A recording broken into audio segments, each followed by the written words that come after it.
کہ اولاد اگر نیک بنے، فرما بردار بنے، تو ماں باپ کا بڑھاپا اچھا گزرتا ہے، پرسکون گزرتا ہے، اور اگر اولاد نافرمان بن جائے تو ماں باپ کا بڑھاپا بہت خراب ہوتا ہے۔ چنانچہ جو حقوق ماں باپ کے اولاد پر ہیں وہ ماں باپ ادا کرے۔ اگر ماں باپ تربیت پہ توجہ نہیں دیں گے تو قیامت کے دن ان کو اس کا جواب دینا پڑے گا۔ اور یہ سوچ لیجئے کہ قیامت کے دن جتنی بھی لین دین ہوگی وہ نیکیوں اور گناہوں کے ذریعے سے ہوگی۔ مثال کے طور پر اگر ماں باپ نے اولاد کے حقوق پورے نہ کیے تو اولاد مطالبہ کرے گی، ماں باپ کی نیکیاں لے گی، اور اگر نیکیاں ختم ہو گئیں تو اولاد کے گناہ ماں باپ کے سر پر ڈالے جائیں گے۔ نبی علیہ الصلوۃ والسلام نے پوچھا کہ مفلس کون ہے، غریب کون ہے؟ صحابہ رضی اللہ تعالیٰ نے عرض کیا، اے اللہ کے پیارے حبیب صلی اللہ علیہ وسلم، جس کے پاس مال پیسہ نہ ہو؟ فرمایا نہیں، غریب وہ ہے جو دنیا میں نیکیاں بھی کرے مگر دوسروں کے حقوق ادا کرنے میں کوتاہی بھی کر بیٹھے۔ اب جب قیامت کا دن ہوگا تو حق والے اپنا حق مانگیں گے تو اللہ تعالیٰ اس بندے کی نیکیاں ان کو دلوائیں گے، نیکیاں پوری دے دی جائیں گی، اور ابھی بھی حق والے مطالبہ کریں گے تو اللہ تعالیٰ حق والوں کے گناہ لے کر اس بندے کے سر پہ ڈال دیں گے۔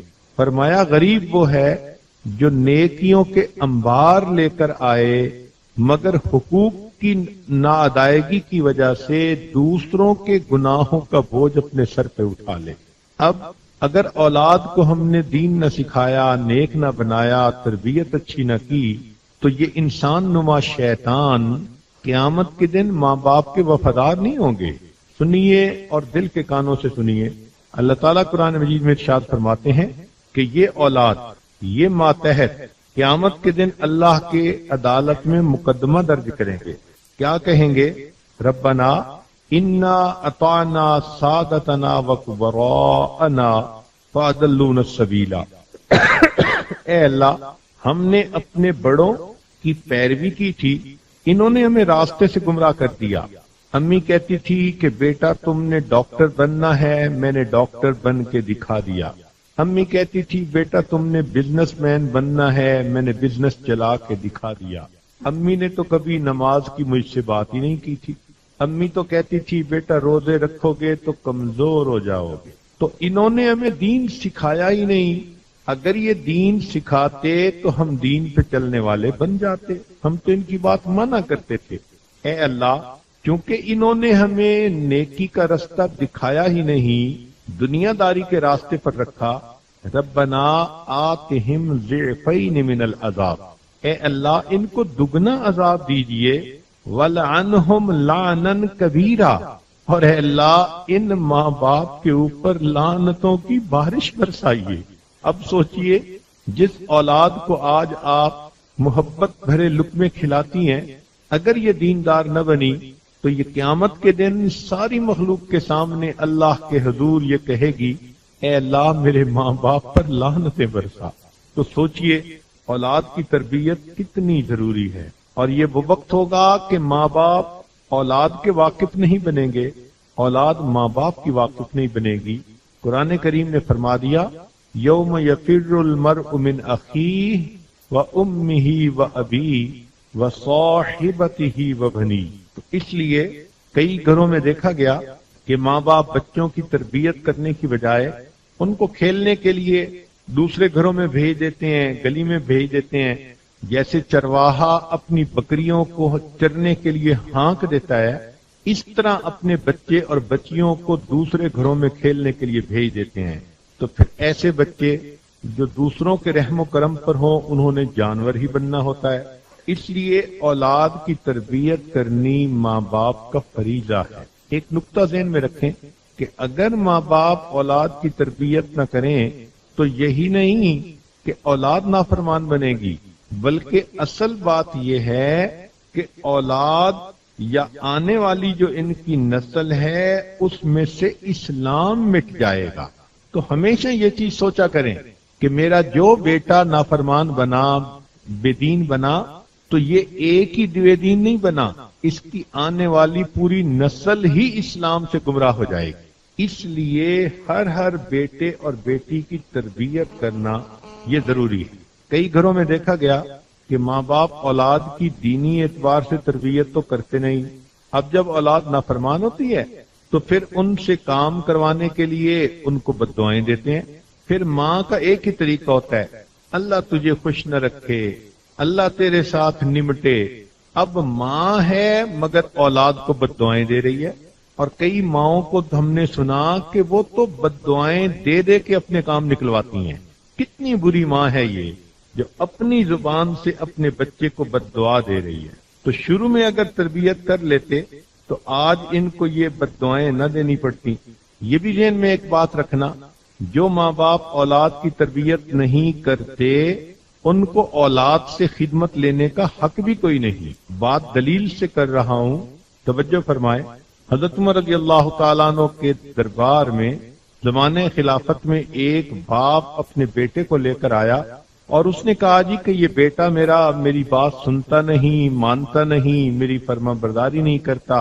عمر رضی اللہ تعالیٰ عنہ نے اس بچے سے پوچھا کہ تم باپ کی فرما برداری کیوں نہیں کرتے؟ اس بچے نے آگے سے پوچھا کہ امیر المومنین، کیا ماں باپ کے بچوں پر حقوق ہیں یا کچھ اولاد کے بھی ماں باپ پر حق ہیں؟ عمر لانو نے کہا ہاں، اولاد کے بھی ماں باپ پر حقوق ہیں۔ پوچھا جی کون کون سے؟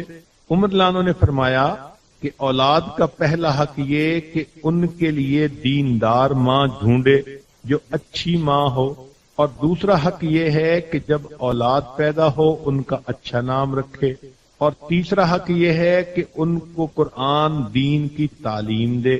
اس نے کہا امیر المومنین، میرے والد نے مجوسیہ عورت سے شادی کی تو پہلی بات بھی پوری نہ ہوئی، جب میں پیدا ہوا تو میرا نام جعل رکھا، جس کا مطلب ہوتا ہے کالے رنگ والا، نام بھی برا۔ تیسرا اس نے مجھے قرآن کی تعلیم تک بھی نہ دی، تو میرا تو کوئی بھی حق ادا نہ کیا میرے باپ نے۔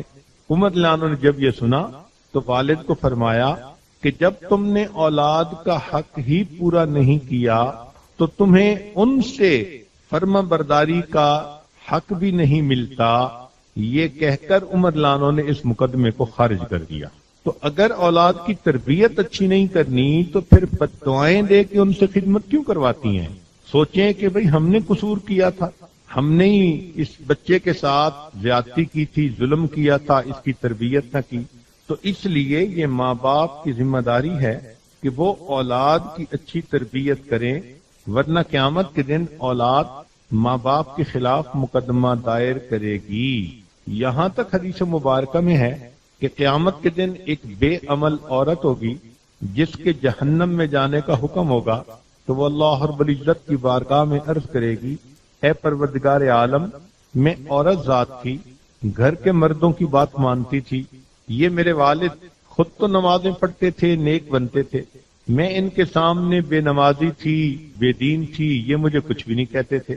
یہ میرا خاوند ہے، یہ خود تو دیندار بنتا تھا، مجھ سے محبت بھی کرتا تھا، مگر مجھے دین کے بارے میں کوئی گائیڈ نہیں کرتا تھا۔ یہ میرا بھائی ہے، یہ بھی دیکھتا تھا کہ میں اس گھر میں رہتی ہوں اور میرے ساتھ نرمی کا معاملہ کرتا تھا۔ اور یہ میرا بیٹا ہے، یہ بھی نیک نمازی تھا مگر مجھے نماز کے لیے نہیں کہتا تھا۔ اگر یہ لوگ مجھے کہتے تو جیسے انہوں نے نمازیں پڑھی تو میں بھی پڑھ لیتی، اب میرا کیا قصور؟ حدیث مبارکہ میں آتا ہے اس ایک عورت کے مقدمہ دائر کرنے پر اللہ تعالیٰ ان 4 مردوں کو بھی اس عورت کے ساتھ جہنم میں داخل فرما دیں گے۔ اس لیے اولاد کی تربیت انتہائی ضروری، تاکہ ان کی دنیا بھی بن جائے اور ان کی آخرت بھی بن جائے۔ اسی لیے انسان جیسے ہی مرتا ہے نا تو موت کے ساتھ اس کی جنت جہنم کا فیصلہ نہیں کیا جاتا۔ اللہ تعالیٰ اس پر قادر تھے کہ جیسے ہی بندہ مرتا اسی وقت رزلٹ اناؤنس کر دیا جاتا کہ جنتی ہے یا جہنمی، مگر ایسا نہیں ہوتا۔ جنت اور جہنم کا فیصلہ قیامت پر، گو اس کی بدعمالیوں کا کچھ عذاب جہنم قبر میں ملتا ہے، نیک عملوں کا کچھ ثواب قبر میں ملتا ہے، لیکن انجام کار اس کا فیصلہ قیامت کے دن پر۔ قیامت کے دن کو یوم التغابن، فیصلے کا دن، ہار جیت کا دن، اے انسان یا تو اس دن تو زندگی کی بازی جیت جائے گا یا زندگی کی بازی ہار جائے گا۔ تو قیامت کے دن فیصلے کو جو مؤخر کیا، اس کی حکمت کیا تھی؟ حکمت یہی تھی کہ قیامت کے دن سب لوگ سامنے ہوں گے، حق والے اپنا حق مانگ سکیں، ظالم اور مظلوم کے درمیان فیصلہ کیا جا سکے، انصاف کیا جا سکے۔ صرف حقوق اللہ ہی نہیں، حقوق العباد کا بھی جب معاملہ طے ہوگا تب بندہ جنت میں جا سکے گا۔ اس لیے قیامت کا دن ایک اہم دن ہے۔ ذہن میں رکھنا کہ ہونے والی اولاد یا تو ماں باپ کے لیے ذریعہ ثواب بنتی ہے یا ماں باپ کے لیے وسیلہ عذاب بنتی ہے۔ اگر نیک فرمانبردار بن گئی تو ذریعہ ثواب بن گئی، نیکیاں اولاد کرے گی، ماں باپ کے نام اعمال میں اس کا اجر لکھا جائے گا۔ الدال علی الخیر کفاعلہ، چونکہ انہوں نے تربیت اچھی کی تھی اس لیے وہ اس کے اجر کے حقدار بنے، اور اگر نافرمان بنے، بے دین بنے، ماں باپ کی غفلت ہوئی تو یہ ماں باپ کے لیے وسیلہ عذاب بنے۔ اللہ تعالیٰ قرآن مجید میں فرماتے ہیں یا ایھا الذین آمنوا، اے ایمان والو، قوا انفسکم واہلیکم نارا، اپنے آپ کو اور اپنے اہل خانہ کو جہنم کی آگ سے بچاؤ۔ چنانچہ آدمی اگر کوشش کرے تو اولاد کی تربیت اچھی کر سکتا ہے، اور یہ بھی ضروری نہیں کہ جی ہم تو امیر لوگ ہیں، مال پیسہ ہے، ہم اولاد کی تربیت کیسے کریں؟ کرنے والے اپنی اولاد کی تربیت کرتے ہیں اگرچہ ان کے پاس سونے چاندی کے خزانے موجود۔ مشہور واقعہ ہے کہ کابل کے ایک بادشاہ گزرے ہیں، امیر دوست محمد، ان کی بیوی نیک تھی، بیٹا جوان ہوا تو ان کو انہوں نے کسی جنگ پر بھیجا، خبر آئی کہ جی اس کو شکست ہوئی اور وہ بھاگ گیا۔ بادشاہ بڑا غمگین ہوا، ملکہ نے پوچھا کیا ہوا، تو بادشاہ نے خبر سنائی کہ ہمارے بیٹے کو شکست ہوئی اور وہ بھاگ گیا۔ ملکہ کہنے لگی کہ یہ خبر غلط ہے، میں اس پہ یقین نہیں کرتی۔ اس نے کہا نہیں، مجھے بتایا گیا ہے۔ ملکہ نے کہا ہرگز نہیں۔ اللہ کی شان کے 2-3 دن بعد اطلاع ملی کہ شہزادہ بھاگا نہیں تھا، یہ ایک جنگی چال تھی، پیچھے ہٹا اور اس نے دوسری طرف سے دوبارہ حملہ کیا اور اللہ نے شہزادے کو فتح عطا فرما دی۔ تو امیر دوست محمد بڑے حیران ہوئے۔ انہوں نے اپنی بیوی سے کہا کہ تم کیسے یقین سے کہتی تھی کہ میرا بیٹا ایسا نہیں کر سکتا؟ تو اس نے کہا کہ جب میرا بیٹا پیدا ہوا، 4 صفتیں بہت اہم ہیں، تم اپنے ذہن میں رکھا کرو۔ پہلی صفت ہوا معکم اینما کنتم، وہ تمہارے ساتھ ہے تم جہاں کہیں بھی ہو۔ تو ویڈیو کیمرے تو مخصوص جگہوں پہ لگ سکتے ہیں، ہر جگہ تو نہیں ہوتے، مگر یہ تصور تو بہت ہی خوبصورت، تنہائی میں ہو تو اللہ دیکھتا ہے، محفل میں ہو تو اللہ دیکھتا ہے، پہاڑ کی چوٹی پہ ہو تو اللہ دیکھتا ہے، سمندر کے اندر تم ڈائیو کر رہے ہو تو اس کی پانی کی تہوں میں بھی اللہ تمہیں دیکھ رہا ہے، تم روشنی میں ہو تو بھی اللہ دیکھتا ہے، تم اندھیرے میں ہو تو بھی تمہیں اللہ دیکھتا ہے۔ جب کوئی انسان تمہیں دیکھنے والا نہیں، اللہ تعالیٰ تمہیں اس وقت بھی دیکھ رہا ہوتا ہے۔ ایک تصور تو یہ پیش کیا کہ وہ تمہارے ساتھ ہے، ہوا معکم اینما کنتم، تم جہاں کہیں بھی جاؤ وہ تمہارے ساتھ، اور پھر وہ تمہیں دیکھتا بھی ہے اور تمہاری بات کو سنتا بھی ہے۔ ان ربی لسمیع الدعاء، میرا رب میری دعا کو سنتا ہے۔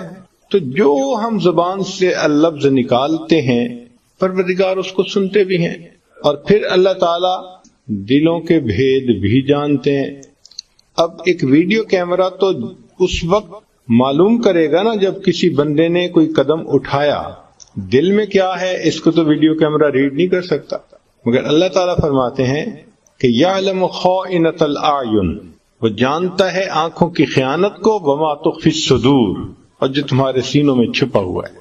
تو انسان گناہ کا ارادہ کرتا ہے، اللہ اس وقت بھی جانتے ہیں، گناہ کے لیے قدم اٹھاتا ہے، اللہ اس وقت بھی جانتے ہیں، گناہ کی پلاننگ کرتا ہے، اس وقت بھی جانتے ہیں، جب مرتکب ہو رہا ہوتا ہے گناہ کا، اللہ اس وقت بھی دیکھ لیتے ہیں۔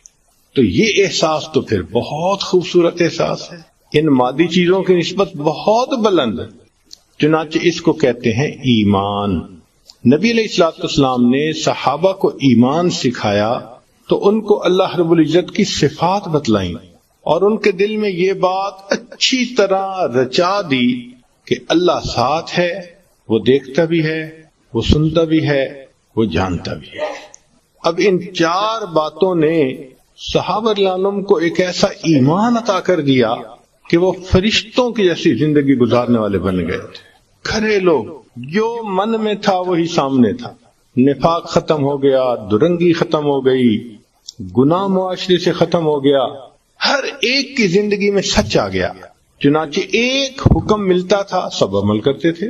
مشہور واقعہ ہے کہ ایک بستی میں سے گزرتے ہوئے جو امیر لشکر تھے انہوں نے دیکھا کہ بعض عورتیں نیم برہنہ لباس پہن کر کھڑی ہیں، تماشے دیکھ رہی ہیں، تو انہوں نے اعلان کروا دیا قل للمؤمنین یغضوا من ابصارہم۔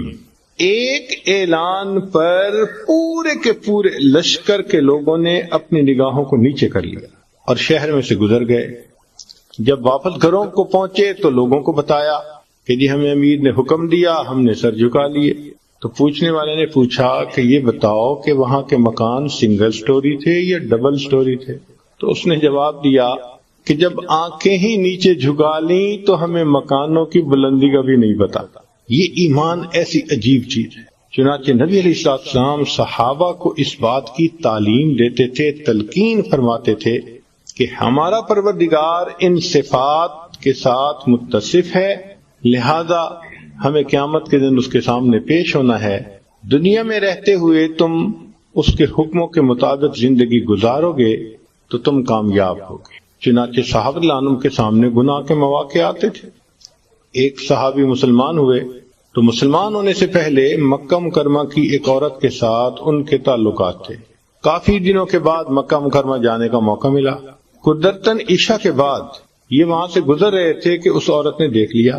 اس نے کہا ابو مرشد، بڑا عرصہ ہوا تمہیں دیکھے ہوئے، آج تو خامد بھی گھر پہ نہیں، تم آ جاؤ اپنا کام سمیٹ کے اور ہم اکٹھے رہیں گے۔ فرمایا کہ نہیں، میں نہیں آؤں گا۔ اس نے کہا تم وہی ہو نا جو مکہ کی گلیوں میں میری یاد میں پھرا کرتے تھے، آنکھوں میں آنسو ہوتے تھے، تمنائیں کرتے تھے کہ میں تمہاری بات کا جواب دوں؟ میں وہی ہوں۔ کہنے لگے تم وہی ہو، میں وہ نہیں ہوں۔ تمہیں کیا ہو گیا؟ کہنے لگے اب میں کلمہ پڑھ چکا ہوں، اب اگر تو مجھے گناہ کی دعوت بھی دے گی تو میں تیری طرف آنکھ اٹھا کے نہیں دیکھوں گا۔ اس نے زبردستی کرنے کی کوشش کی، چونکہ وہ تو پہلے سے تعلق رکھتی تھی، انوالو ہوئی تھی۔ تو جیسے اس نے ہاتھ اٹھانے کی کوشش کی تو فرمایا کہ پیچھے ہٹو ورنہ میں اپنی تلوار سے تمہاری گردن کو اڑا کے رکھ دوں۔ یہ کیا ایمان تھا کہ جس نے 100% ان کو گناہوں سے روک لیا۔ تو دین اسلام کی یہ خوبصورتی ہے کہ ایک ایسے معاشرے کو جنم دیا، ہر بندہ قانون کا پابند، ہر بندہ اللہ کے حکم کے مطابق زندگی گزارنے والا۔ اس لیے صحابہ رضی اللہ عنہم کے زمانے میں دروازوں پہ تالے نہیں لگائے جاتے تھے۔ یہ کنڈیاں لگانے کا رواج اور تالوں کا رواج تو بعد میں پڑا ہے، اس وقت کہاں رواج ہوتے تھے؟ ایسا امانت کا زمانہ تھا، دیانت کا زمانہ تھا۔ کسی بندے کی زمین چیز گر جاتی تھی، ایک ایک مہینہ وہیں پڑی رہتی تھی، اس کو اٹھانے والا کوئی نہیں ہوتا تھا۔ حتیٰ کہ ایک بندے کا کمبل گرا، اس کے اوپر بارش بھی ہوئی، آندھی بھی چلی، کسی نے ہاتھ نہیں لگایا۔ جس کا گرا تھا وہ تقریباً 1 سال کے بعد اسی طرف سے گزرا تو اس نے کمبل کو وہاں پڑے دیکھا، ہاتھ لگایا تو وہ اتنا بوسیدہ تھا کہ پرزے پرزے ہو چکا تھا۔ 1 سال تک اس کو کسی نے ہاتھ نہیں لگایا۔ ایک عورت یمن سے چلتی ہے اور مدینہ طیبہ پہنچتی ہے، اکیلی ہے، جوان العمر ہے، مال بھی اس کے پاس ہے۔ اب اکیلی عورت پیدل کتنا چلتی ہوگی یا سواری پہ کتنا سفر کرتی ہوگی؟ ایک دن میں 20 میل، تو 20-25 میل جس نے سفر کرنا ہو اس کو ہزاروں میل سفر کرنا پڑے تو کتنے دن لگیں گے؟ راستے میں کبھی آبادی میں سوئے گی، کبھی ویرانے میں سوئے گی، اس کو تو کہیں بھی وقت آ سکتا ہے دن اور رات کا۔ تو وہ جب مدینہ طیبہ پہنچی تو عمر رضی اللہ عنہ نے بلا کے پوچھا کہ تم نے اکیلے سفر کیوں کیا؟ اس نے اپنی مجبوری بیان کی۔ تو عمر رضی اللہ عنہ نے ایک بہت خوبصورت سوال پوچھا کہ تم عورت ذات ہو اور عورت کو بہت پتہ چلتا ہے کہ مرد مجھے کس نگاہ سے دیکھ رہا ہے۔ تم نے یمن سے مدینہ کا سفر کیا تم نے ان لوگوں کو کیسے پایا؟ اس نے کہا امیر المومنین قسم اٹھا کر کہتی ہوں کہ میں اس راستے میں کتنے لوگوں کے ساتھ رہی، انٹریکٹ کیا، میں اس نتیجے پر پہنچی کہ یمن سے لے کے مدینہ تک ایک ماں کی اولاد بستی ہے۔ ایسی سوسائٹی کو جنم دیا کہ جہاں سارے کے سارے انسان یوں لگتا تھا کہ جیسے سب کے سب آپس میں بھائی ہیں اور بہن بھائی کی حیثیت، عزت کی حفاظت کرنے والے، احترام کرنے والے، دوسرے کی خیرخواہی کرنے والے۔ یہ سارا کا سارا نتیجہ اس ایمان کی وجہ سے تھا کہ ہر وقت دل میں یہ تصور تھا اللہ تعالیٰ دیکھتے بھی ہیں، سنتے بھی ہیں، جانتے بھی ہیں اور ہر وقت میرے ساتھ بھی ہیں۔ یہ بہت عجیب نعمت ہے۔ اب اس نعمت کو ہمیں سیکھنے کی ضرورت ہے۔ صحابہ اللہ عنہ فرماتے تھے تعلمنا الایمان ثم تعلمنا القرآن، پہلے ہم نے ایمان سیکھا کہ ایسا ہے ہمارا پروردگار، پھر جب قرآن اترا اور پتہ چلا کہ یہ اس کے احکام ہیں تو پورے کے پورے لوگ اس پر عمل کرنے والے بن گئے۔ تو ہمیں بھی اپنے اس ایمان پر بہت زیادہ محنت کرنے کی ضرورت ہے۔ صحابہ اللہ عنہ کے زمان میں جو نوجوان تھے، مرد اور عورت، وہ بھی شریعت کی پابندی کرنے والے۔ چنانچہ عبداللہ ابن عمر رضی اللہ عنہ ایک واقعہ بہت مزے لے کے بیان کیا کرتے تھے۔ سفر میں جا رہے تھے، ویرانے میں ایک نوجوان دیکھا جو بکریاں چرا رہا ہے۔ ویرانے میں تو کوئی دیکھنے والا ہی نہیں ہوتا۔ انہوں نے اس کو بلایا اور بلا کے کہا کہ بھائی ایک بکری ہمیں بیچ دو، ہم ذبح کریں گے اور اس کو بھونیں گے، تم بھی کھا لینا ہم بھی کھائیں گے، تمہیں پیمنٹ دے دیتے ہیں۔ اس نے کہا جناب سوری، یہ تو میں مالک نہیں ہوں، میں تو صرف چرانے والا ہوں، مالک کوئی اور ہے۔ تو انہوں نے آزمانے کے لیے کہہ دیا اتنی تمہاری بکریاں ہیں، تم کہہ دینا کہ بھائی بکری کو بھیڑیا کھا گیا، مالک کو کیا پتہ چلتا ہے۔ تو جب انہوں نے یہ کہا تو وہ ان پڑھ بکریاں چرانے والا نوجوان آگے سے عبداللہ بن عنہ کو کہتا ہے کہ حضرت اگر میں یہ کہوں گا کہ بھیڑیا بکری کو کھا گیا فَأَيْنَ اللَّهُ، تو پھر اللہ کہاں ہے؟ تو عمر لانو یہ واقعہ سنایا کرتے تھے اور حیران ہوتے تھے کہ نبی علیہ السلام نے دلوں میں کیا ایمان بھر دیا کہ معاشرے کا ایک ان پڑھ نوجوان جنگل کی تنہائی میں بھی کسی گناہ کا موقع کوئی دکھاتا ہے تو جواب دیتا ہے کہ اگرچہ بندے نہیں دیکھتے، بندوں کا پروردگار تو دیکھ ہی رہا ہے۔ عمر لانو اپنے زمانے خلافت میں